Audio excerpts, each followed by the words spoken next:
dia 31 de julho aqui no Ocidente, que vai ser dia 1º de agosto lá no Japão, o mangá de Black Clover vai estar de volta e, como já era de se esperar, alguns spoilers saíram mostrando que o retorno da obra vai vir com mais uma grande reviravolta que vai ser marcada por um novo time skip. Sim, gente, mais um time skip e dessa vez é de mais ou menos um ano. Isso tem vantagens e desvantagens para a obra. Então hoje a gente vai debater sobre isso, baseado aí nesses spoilers que saíram até agora, né? Até o dia que eu tô gravando, que é dia 22 de julho. Então bora lá, pode ser que quando esse vídeo vá pro ar, outras informações tenham saído.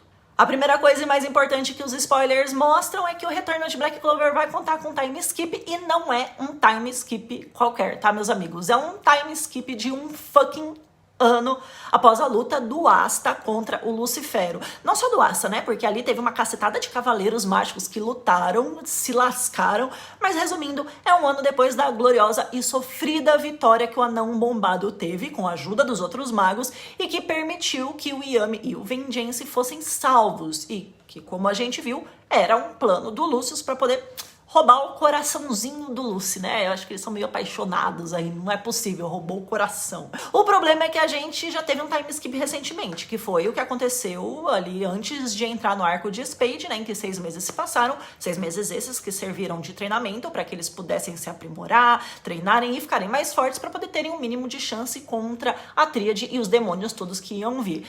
Eu não acho isso ruim de um todo, tá? Até porque se for usado de forma certa, o time skip serve para a obra não ficar cansativa. Quando fica mostrando ali toda hora um treinamento novo é um saco, né? Para que os personagens fiquem mais fortes.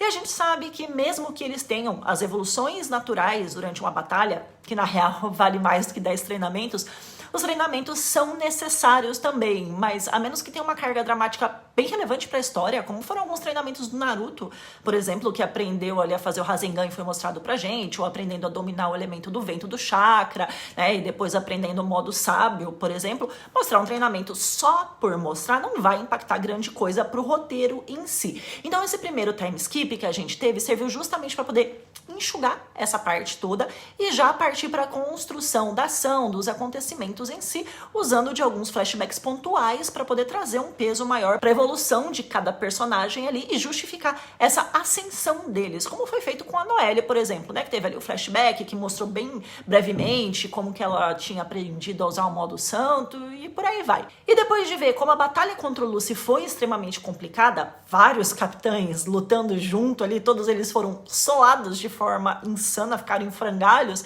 a gente já pode esperar que o Lucius junto do Astaró é uma dupla tão forte, se não mais ainda, que os irmãos da Tríade e cada um dos seus demônios. Então, na condição atual de poder que os magos estão agora, eles não têm a mínima chance de vencerem uma luta contra um adversário ainda mais forte do que os que eles venceram de formas tão difíceis durante o arco de Spade.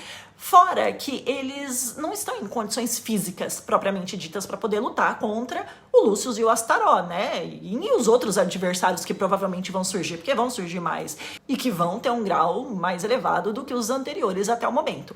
Claro que os magos de cura são um ótimo suporte para que eles possam se recuperar mais rápido, só que, como a gente já viu algumas vezes em Black Clover, quando se trata de danos extremamente severos, como os das últimas batalhas aí, só ter magos de cura não é o suficiente para que eles possam se recuperar tão rápido a ponto de já entrarem em uma batalha mortal. Então faz todo sentido que, ao invés de mostrar todo esse processo de recuperação, de treinamento e de crescimento mágico deles, provavelmente, né, escondidos em algum lugar, né, porque eu acho que vai estar um caos tudo ali, e isso daí faria com que o mangá ficasse mais parado, e você usando esse artifício faz com que ele fique mais frenético, sem enrolação, para depois isso poder ser exposto aí de alguma outra forma, justificando esses acontecimentos. Então o que vai rolar é que provavelmente a gente vai ter um início onde o tempo de treinamento e de recuperação deles chegou ao fim, e os cavaleiros já vão ser apresentados pra gente com um visual mais forte, além de algumas mudanças físicas, né, né? Afinal de contas, se passou um ano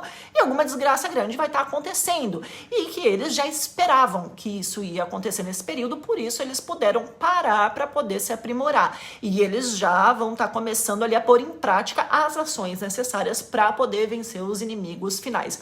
Eu não acho que vai ter batalha logo de cara, até porque o novo cenário de acontecimentos precisa ser construído para poder fazer sentido, né? Mas a história em si vai ficar mais intensa e sem encheção de linguiça, que geralmente a gente tem só para poder preencher as páginas do mangá que vão estar lá na revista. Só que esse segundo time skip vai cortar algumas coisas que seriam importantes de serem tratadas de forma mais pontual, né, antes dele acontecer. Justamente, pelo menos na minha opinião, tá, gente? Não tem problema se você pensar diferente, né?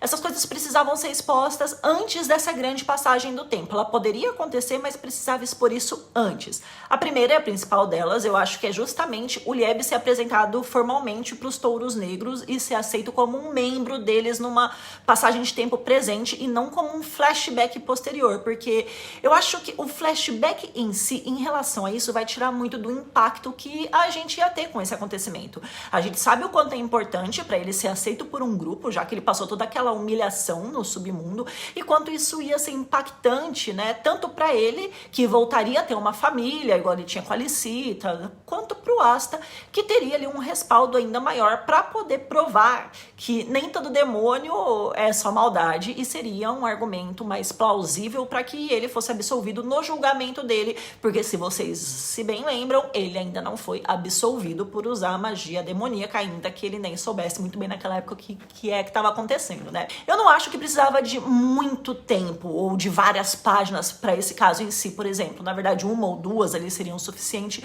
mas seria interessante ele ser apresentado para a equipe e a gente poder ver como eles reagiram ao Lieb sem ser num flashback. Isso traria muito mais peso para a história do que ser mostrado ali numa lembrança em algum momento, tentando relacionar isso. E eu acho que o grande problema da gente ter um time skip logo agora é que, como muitas coisas ficaram em abertas, vai ser necessário muito flashback para poder amarrar essas pontas soltas e explicar pra gente o porquê uma coisa tá de um jeito, outra coisa tá de outro. Por exemplo, o que aconteceu com Lotus? A Lolopética, será que se despediu da Noelle? A Undine vai ficar com qual das duas? A Leona teve algum efeito colateral por praticamente ter se fundido e se transformado em pura mana? Ou então ela voltou ao normal e conseguiu superar tudo isso? Como que a mãe do Yuno conseguiu se esconder esse tempo todo, né? E coisas desse tipo, que poderiam ter sido abordadas antes da grande revelação do Lucius, para aí sim a gente ter um encerramento bombástico, passar os 3 meses no hiato e um time skip de 1 ano rolar na volta.